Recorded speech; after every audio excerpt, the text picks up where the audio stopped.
పొడి ready ready ready. పొడి కావాలా నా స్టైల్లో కొంచెం నెయ్యి. ఇడ్లీ రాద్దామా, ఇడ్లీ పొడి టేస్ట్ చూద్దామా. ఇడ్లీ పొడి గీ పొడి ఇడ్లీ. వావ్ అదిరింది. అవుట్ సైడ్ 2 నెలలు నిల్వ ఉంటుంది, ఫ్రిడ్జ్లో సంవత్సరం నిల్వ ఉంటుంది. గీ పొడి రెడీ చేసుకోండి నా స్టైల్లో చెప్తా. గాజులో స్టోర్ చేసుకుని ఫ్రిడ్జ్లో పెట్టుకుంటారు, బయట పెట్టుకుని మీ ఇష్టం. గీ పొడి ఇడ్లీ, ఇడ్లీ పొడి రెడీ. ఇడ్లీ పొడి చేద్దాం. కందిపప్పు, శనగపప్పు, నువ్వులు, కాశ్మీర్ మిర్చి, చింతపండు, ఉప్పు ఇవే కావాలి. కొంచెం నెయ్యి, ఒక డ్రాప్ నెయ్యి, కందిపప్పు, శనగపప్పు కాసేపు వేయించండి. చిన్న మంట మీద మంచి అరుమ రావాలి. నువ్వులు వేయించేద్దాం. ఎండుమిర్చి, చింతపండు వేపుదాం. కరివేపాకు, కొంచెం ఉప్పు. ఫ్రిడ్జ్లో 1 ఇయర్ నిల్వ ఉంటుందండి ఈ పొడి. ఇడ్లీ పొడి, దోశ పొడి. ఇంగు వేద్దాం,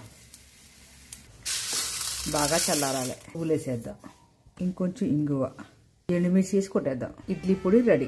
టేస్ట్ చూద్దామా. అదిరింది గురు.